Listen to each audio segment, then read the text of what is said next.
Olá, pessoas! Eu sou a Natasha, este é o Redemoinhando e esse é o vídeo de leituras do mês de setembro de 2019. Não são só essas não, tem algumas leituras que eu fiz no Kindle e outras que eu peguei emprestadas e já devolvi.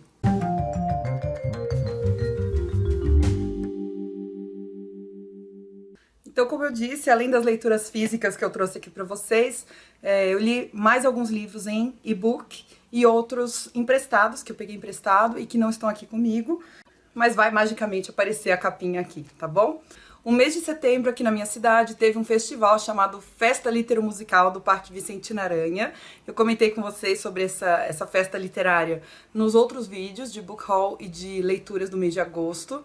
E foi incrível, foi o festival em que veio Walter Ugumãe, Mia Couto, Conceição Evaristo, Maria Valéria Rezende, Eliane Potiguara, entre várias outras. Eu vou mostrar pra vocês os autógrafos que eu peguei na Flim no vídeo de book haul. E muitas das minhas leituras do mês de setembro acabaram sendo direcionadas pra Flim. A primeira, por exemplo, foi... O livro chama-se E Se Eu Fosse Puta, da Amara Moira, pela Ru Editora. A Amara Moira é doutora em teoria literária pela Unicamp, é travesti, transgênero, e foi prostituta. E nesse livro ela conta justamente a experiência, vai misturar todas essas experiências, né? Principalmente a experiência de prostituta e de travesti. E é um livro de relato de memórias. Ela vai narrar desde o primeiro dia que ela foi pra rua se prostituir. E é assim, gente, pra quem for ler. As descrições de sexo são completamente explícitas. A linguagem é diretíssima e cheia de termos próprios da comunidade LGBTQ+, e gírias, etc, né? O pajubá, tem um monte. E no começo da leitura eu tava achando que era um livro que ela tinha partido de um diário dela, mas não foi exatamente isso. Parece que ela tem um blog onde ela relatava todos esses clientes que ela tinha, e aí ela acabou adaptando para livro. Eu tive a oportunidade de fazer essa pergunta para ela, de conversar com ela, porque a Amara Moira esteve presente no piquenique literário, em um dos piqueniques literários do mês de setembro, porque foram 2 dessa vez por conta da Flim. E assim, o que eu senti no livro dela foi uma certa dualidade. Uma sensação que ela passa de muita liberdade e de se sentir desejada, porque vocês têm que imaginar que ela estava fazendo a sua transição de gênero naquele momento, então o corpo dela estava muito em mutação ainda, né? Então ela se sentia desejada nas ruas. E por outro lado ela começou a vivenciar uma grande marginalização social, uma grande exclusão social. Ela conta, tem 2 TEDx da Amara Moira, eu vou deixar os links para esses TEDx dela, palestras, né, que ela deu bem rapidinhas, aí no box de descrição, que eu adorei. E ela fala que a partir do momento em que ela começou a performar a feminilidade, né, a se portar como o que a sociedade chama de mulher, a partir daí ela começou a ser tratada diferente pela sociedade no geral. Então no transporte público começavam a olhá-la de outro jeito, inclusive a encostar no corpo dela como se fosse um corpo público, não só por ser mulher, mas também por ser travesti. Enfim, e dá pra notar tudo isso ao longo do texto. Eu achei que o começo do texto dela é um texto mais empolgado, mais eufórico. Ela até sente prazer na atividade sexual e tudo, de prostituição, né? E ao longo do texto ela começa a perceber nuances de violência, nuances de assédio, de abuso, e crescem as reflexões sobre a situação de prostituição, a situação de transgeneridade, etc. Então fica o aviso de todos os gatilhos aí, tem sexo explícito, tem violência sexual, e algumas das reflexões propostas por ela têm a ver com padronização de corpo, que eu achei muito interessante, com os papéis que são atribuídos tradicionalmente, principalmente aos homens, né? Porque ela fala muito dos clientes dela e de como muitos deles são pais de família, cidadãos de bem, etc. Todos esses nomes super, né, tradicionais, enfim, e que iam procurar travestis na rua e que sentiam prazer com a dor alheia, né, que eram agressivos, que intimidavam na hora do sexo. Então, que masculinidade é essa que a gente anda cultivando? Que é uma masculinidade pautada na dor do outro, na agressão, no não poder expressar livremente a sua própria sexualidade, porque aí não é visto como homem, né? Muitas vezes gostam de fazer sexo com homens e não expressam isso. fala da vulnerabilidade das profissionais do sexo, fala de transfobia. Então é um livro, assim, que acaba sendo bem rico. No começo ele parece um pouco um relato meio Bruna Surfistinha, mas tem nuances ali, sabe? E eu acho que o assunto da indústria do sexo é muito urgente de ser tratado pela sociedade no geral, porque prostituição e pornografia costumam ser muito cruéis com as mulheres, com travestis, com homens também, mas eu acho que principalmente com mulheres, né? E eu acho que esse livro da Mara é super importante porque ele ajuda a dar voz e a dar visibilidade a essa população que raramente é ouvida. Então, a gente tem poucas publicações até hoje de mulheres prostitutas. Se alguém tiver dicas de livros de mulheres prostitutas, por favor, deixa aí nos comentários, tá bom? Que eu vou atrás dos livros. A minha segunda leitura do mês foi um conto chamado A Feiticeira de São Judas Tadeu dos Milagres, da Isa Próspero. Esse daí foi uma indicação da Jana P. Bianchi, que também é autora, e eu confio muito no gosto dela. Ela que me indicou há algum tempo o Alto da Maga Josefa, que eu amei. E eu achei que esse livro, A Feiticeira de São Judas Tadeu dos Milagres, vai muito na mesma pegada do Alto da Maga Josefa, porque é um conto a respeito de uma senhora chamada Simone. Ela tem 83 anos, mora no interior de São Paulo, mais precisamente na cidade de São Judas Tadeu dos Milagres, e ela descobre aos 83 anos que é bruxa. Ela recebe uma encomenda do correio que foi extraviada por 60 anos, ficou lá extraviada, ficou perdida, e aí o correio entrega para ela uma série de objetos, entre eles uma carta e livros, e é uma carta de uma tia dela, se eu não me engano, contando que ela é bruxa. Eu adorei o fato de que a protagonista é uma idosa, é uma vovozinha mesmo, e isso também é muito legal, porque a autora, ela consegue, quando a dona Simone fica sabendo que ela é uma bruxa, ela não vira, tipo, a Hermione, entendeu? Harry Potter, não vira, não vai viver altas aventuras. Ela vai incorporar aquilo no dia a dia dela. Mas é muito interessante porque ela começa a utilizar os objetos que chegaram para ela no correio de maneiras muito vovozinha mesmo. E ela às vezes não sabe lidar com esse status de bruxa. Então tem hora que ela rejeita esse status. Ai, gente, desculpa aí, o sol tava na minha cara, agora eu puxei a cortina aqui, mas é que daqui a pouco o sol já vai cair e vai ficar escuro, então eu vou precisar abrir a cortina de qualquer jeito. Mas voltando, eu achei muito interessante essa maneira que a autora, Isa Próspero, conseguiu inserir o contexto de bruxaria, de objetos mágicos, no cotidiano da dona Simone. Não ficou nada forçado. Foi super verossímil e gostosinho de ler, sabe? Rápido de ler. Coisa de tipo meia hora, uma hora você consegue terminar. A linguagem completamente simples e fluida, atual. É um e-book, tá disponível no Kindle, né? Então na Amazon. Eu paguei R$ 2,99. Se você quiser, eu vou deixar o link aí para compra no box de descrição. Aliás, de todos esses livros que eu mencionar, o link tá aí, tá bom? Se você comprar por esse link, pela Amazon, você acaba me ajudando aqui o canal Redemunhando, porque eu recebo uma pequena comissão pela venda, e você não paga nada mais por isso. E o conto foi tão curtinho que eu queria mais, sabe, assim, eu fiquei com vontade de ler mais sobre a dona Simone, sobre a família dela, porque ela vai começar a envolver pessoas da família dela nesse novo status que ela tem. E tem alguns assuntos bem atuais de que ela trata, mesmo é de uma forma bem tangencial, tá? Não é o foco do livro, mas tem lá um pouco de violência contra a mulher, tem personagens LGBTQ+, e é uma história que tem traços bem brasileiros, mais sutil do que o Alto da Maga Josefa, mas tá tudo lá. E isso dá um quentinho no coração, sabe? Então você tem lá os Correios, que é brasileiro, né? O Correio ter extraviado por 60 anos, gente, é muito bom. Tem broa, enfim, tem um monte de coisas, fora se passar no interior de São Paulo. Muitos aspectos interessantes desse conto. Então vale a pena, se você quiser uma leitura leve, gostar dessa pegada de magia. Eu li também o volume 3 das Brumas de Avalon, da Marion Zimmer Bradley, pela editora Imago. Esse livro 3 chama-se O Gamo Rei, e a tradução é do Jaime Salomão. E esse livro eu li tão devagar que eu lembro de pouca coisa. Mas como sempre vai falar sobre o reino do rei Arthur, do ponto de vista feminino. E nesse caso vai trazer o filho do Arthur, né, que seria o Gamo Rei. Então tá se construindo, na verdade, a história para fechar no 4º livro, que eu ainda não comecei, mas acho que eu vou ler esse ano mesmo, né? Já tô no embalo, vou terminar.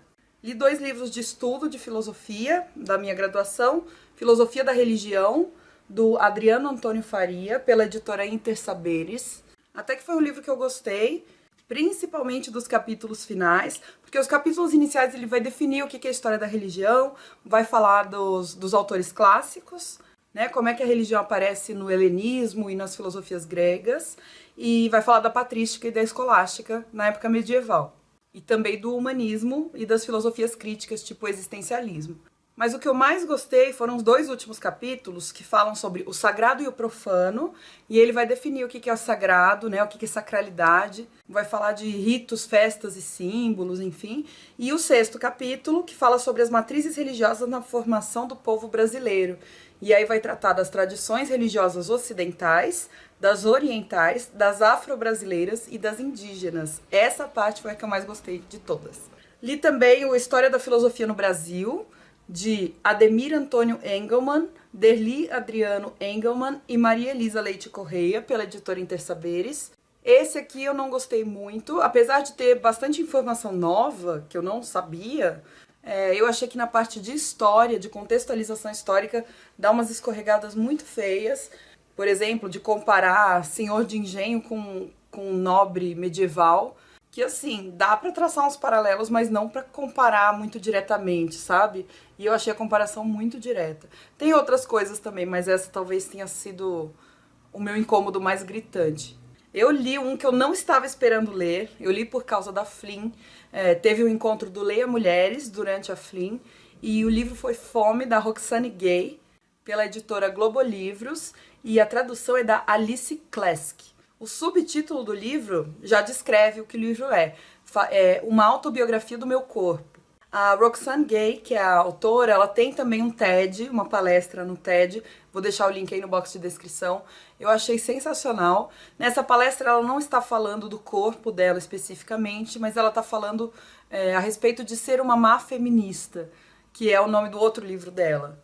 Então, como o subtítulo mesmo diz, esse livro é a história da autora e do corpo dela, porque ela tem 1,90 m de altura, ela é muito alta, e chegou aos 262 quilogramas, então muito alta e muito gorda, e sofreu um estupro coletivo aos 12 anos de idade.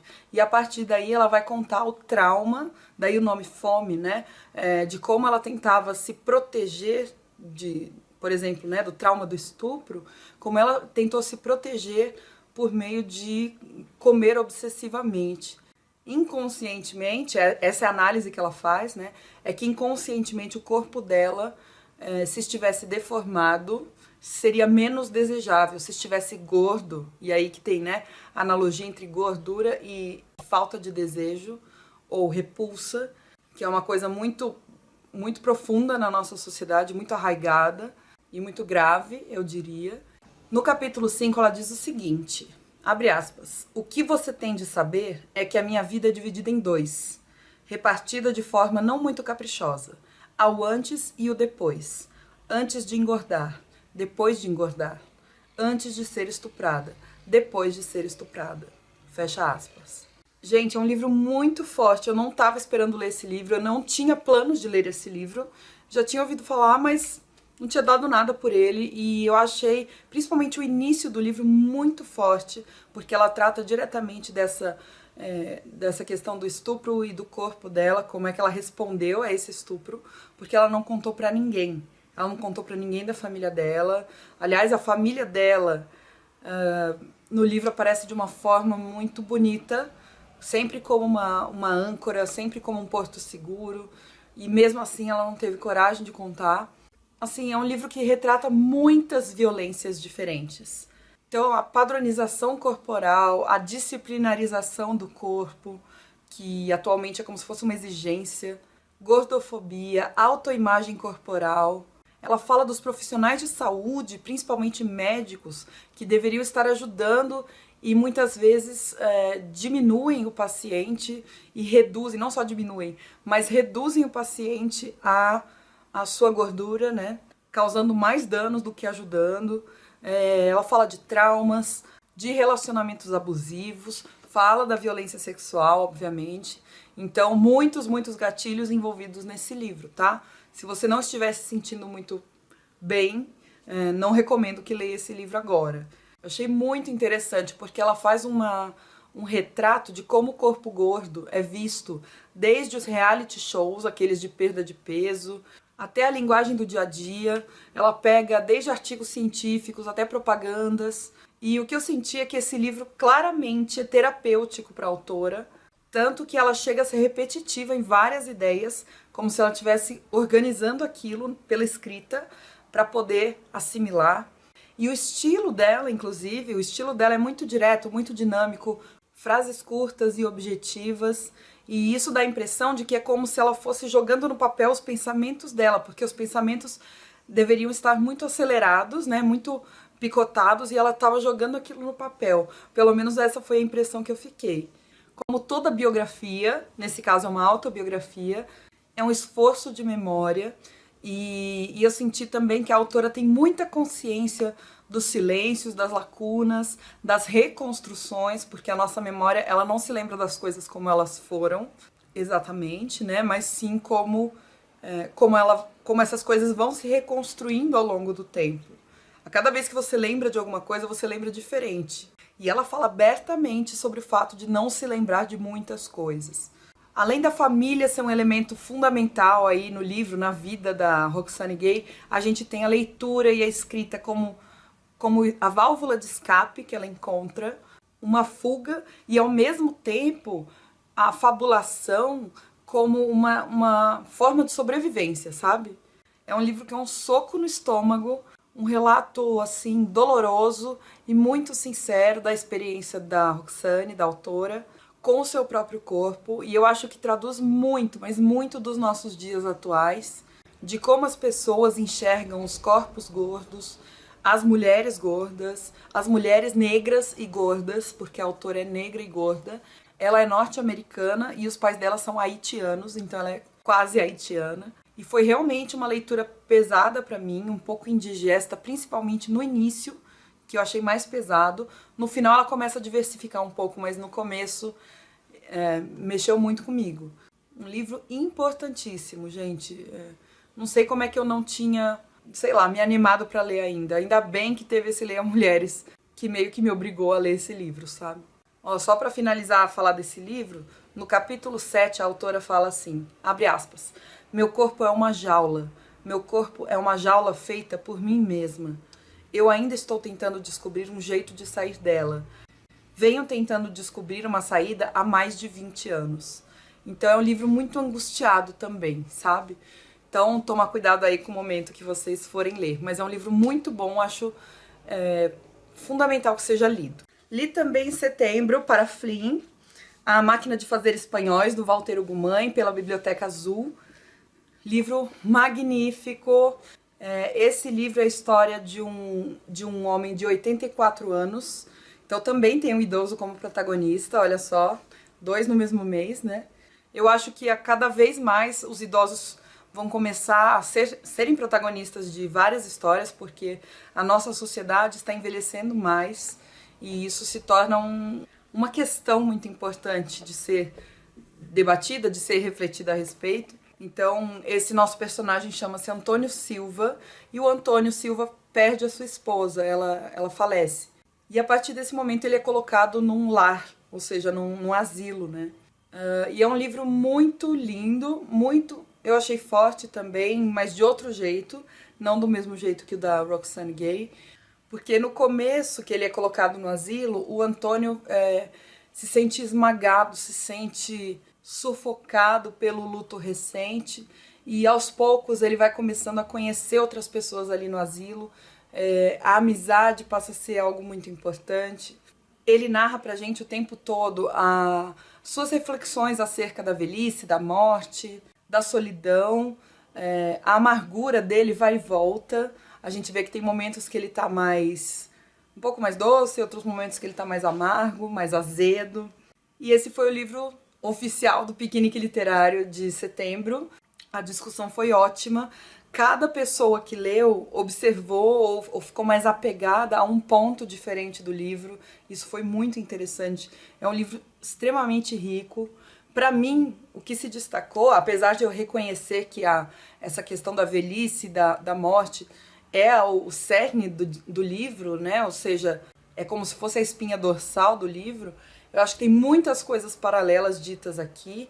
Inclusive, o que mais me impressionou foi o relato do fascismo, na verdade do salazarismo de Portugal, que pega anos 30, 40, 50, 60 e só vai acabar em 1974 o regime salazarista em Portugal, que é um regime ditatorial. E o protagonista tem uns flashbacks a respeito disso, que eu acho que tornam o livro muito mais forte, porque fazem o protagonista extremamente complexo. Ele fica mais profundo a partir desses acontecimentos, se eu não me engano, lá dos anos 60. Uma outra coisa que tem aqui que eu amei é a referência à arte como aquilo que salva o ser humano, né? Uma das coisas que vai sustentar o Antônio Silva vai ser o poema Tabacaria, do Fernando Pessoa, na verdade do Álvaro de Campos, porque ele encontra nesse asilo o Esteves sem metafísica, que é um dos personagens, né? É uma pessoa citada no poema Tabacaria. E ele fica extremamente empolgado, porque, assim, qual é a chance de você encontrar o Esteves sem metafísica? E aí esse livro me fez reler o poema Tabacaria, que é um dos que eu mais amo. E, ai, gente, no dia que eu reli, eu fiquei assim, sabe, arrepiada e sensível e tudo que a poesia tem que fazer com a gente. Então, é um livro que vale muito a pena. Fala sobre a velhice. Dizem que é uma trilogia, né? Uma espécie de trilogia. O primeiro seria O Filho de Mil Homens, que fala da infância.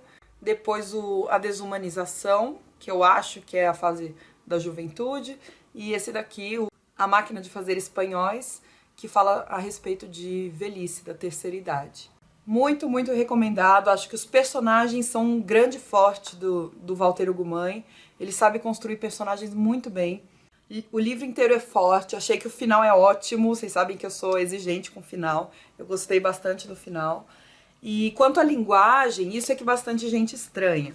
Esse livro do Walter Ugumãe, ele escreve todo em letras minúsculas e parágrafos longos, grandes. De pontuação ele só usa ponto final e vírgula, então muita gente compara com o Saramago. Nos outros livros do Walter Ugumãe que eu li, que foram O Filho de Mil Homens e O Homens Imprudentemente Poéticos, que eu amei, eu não senti essa pegada de José Saramago. Nesse aqui eu senti uma certa influência. Eu acho que tem diferenças grandes de abordagem entre os dois, de profundidade, mas nesse aqui eu senti aquele arzinho de Saramago, sabe? Muito recomendado, gente, livro excelente mesmo. E o último livro que eu finalizei em setembro foi esse aqui, Aya de Yupougon, volume 1. A autora é a Marguerite Alboué e as ilustrações são do Clément Ubrery e pela LPM. A tradução é da Júlia da Rosa Simões e é uma história em quadrinhos.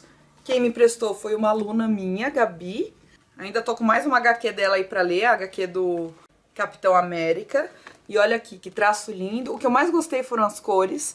Eu já descobri que eu tenho uma certa quedinha pela coloração das HQs, sabe? E essa história, essa autora e as personagens todas, né, a história inteira, se passa na Costa do Marfim. E o que mais se fala no prólogo do livro, que é bem curtinho, mas é isso que está escrito aqui, ó. Esqueça tudo que você ouviu sobre a África. Esse livro vai lhe dar uma outra visão. Porque tudo que a gente ouve sobre a África é tragédia, e AIDS, e fome, e guerra, né?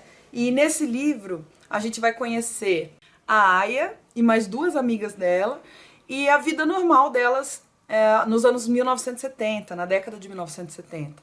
Então elas vão para festas, elas acabam lidando com coisas como o casamento, né? A pressão pelo casamento é muito forte ali naquela sociedade, naquele momento. A Aya, por exemplo, ela tem o desejo, o sonho de ser médica, e o pai dela acha um absurdo, acha que ela tem que casar, né, com um bom partido, qualquer coisa assim.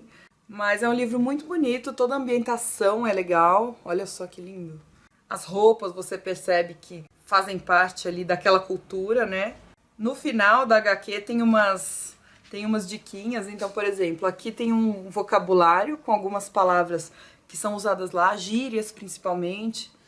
Tem algumas dicas, ó, de como você amarrar o pano. Tem receitas, então aqui tem a receita de sopa de amendoim e outras. Eu achei muito divertida.